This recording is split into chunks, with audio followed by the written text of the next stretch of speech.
Exodus 12. The Lord said to Moses and Aaron in the land of Egypt, "This month shall be for you the beginning of months. It shall be the first month of the first year for you. Tell all the congregation of Israel that on the 10th day of this month every man shall take a lamb according to their fathers' houses, a lamb for a household. And if the household is too small for a lamb, then he and his nearest neighbor shall take according to the number of persons. According to what each can eat, you shall make your count for the lamb. Your lamb shall be without blemish, a male a year old. You may take it from the sheep or from the goats, and you shall keep it until the 14th day of this month. Then the whole assembly of the congregation of Israel shall kill their lambs at twilight. Then they shall take some of the blood and put it on the 2 doorposts and the lintel of the houses in which they eat it.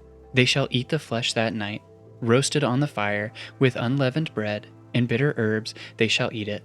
Do not eat any of it raw or boiled in water, but roasted, its head with its legs and its inner parts. And you shall let none of it remain until the morning. Anything that remains until the morning you shall burn. In this manner you shall eat it, with your belt fastened, your sandals on your feet, and your staff in your hand. You shall eat it in haste. It is the Lord's Passover, for I will pass through the land of Egypt that night, and I will strike all the firstborn in the land of Egypt, both man and beasts, and on the gods of Egypt I will execute judgments. I am the Lord. The blood shall be a sign for you on the houses where you are. And when I see the blood, I will pass over you, and no plague will befall you to destroy you, when I strike the land of Egypt.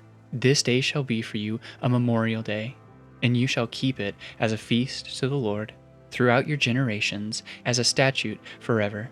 You shall keep it as a feast. 7 days you shall eat unleavened bread. On the first day you shall remove leaven out of your houses, for if anyone eats what is leavened, from the first day until the 7th day, that person shall be cut off from Israel. On the first day you shall hold a holy assembly, and on the 7th day a holy assembly.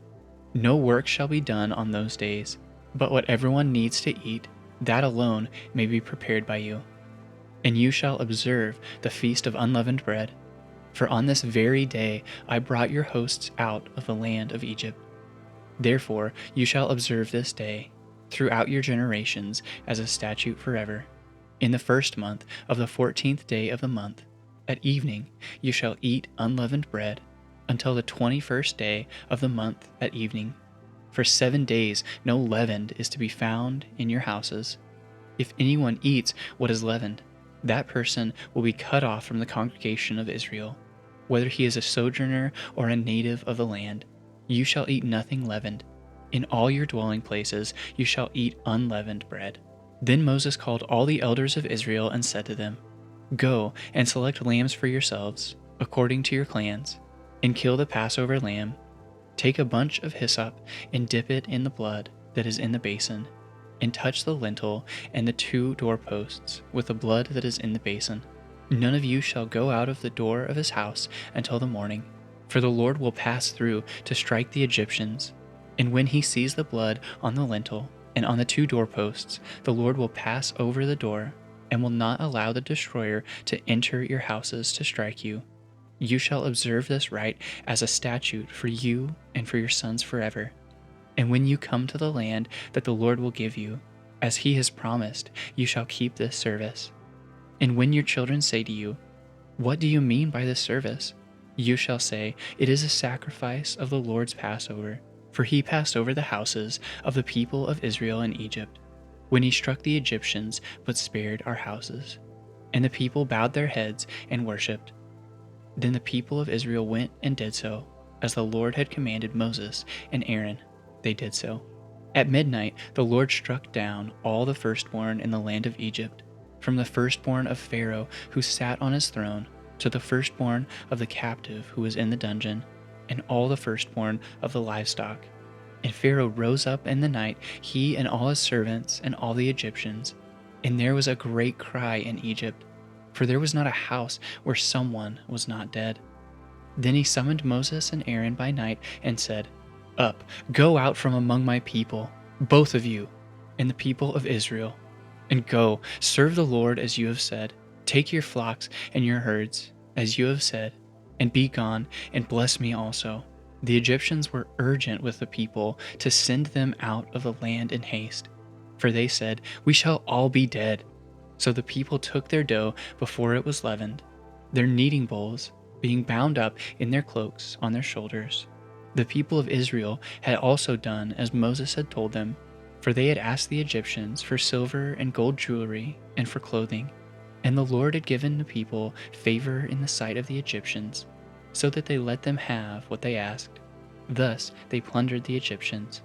And the people of Israel journeyed from Ramses to Succoth, about 600,000 men on foot, besides women and children.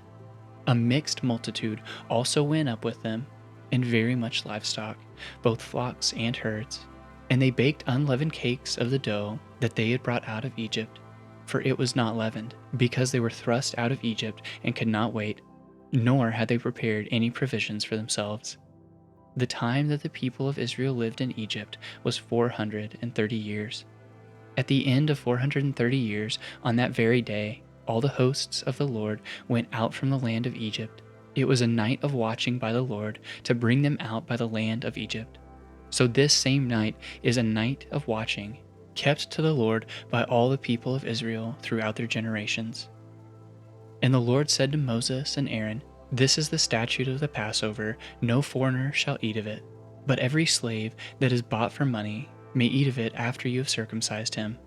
No foreigner or hired worker may eat of it. It shall be eaten in one house.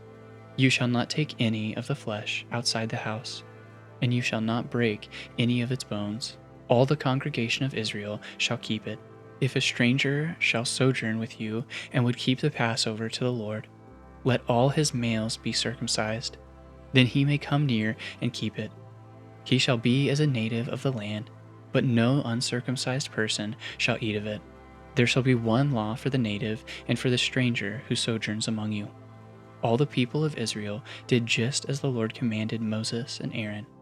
And on that very day the Lord brought the people of Israel out of the land of Egypt by their hosts.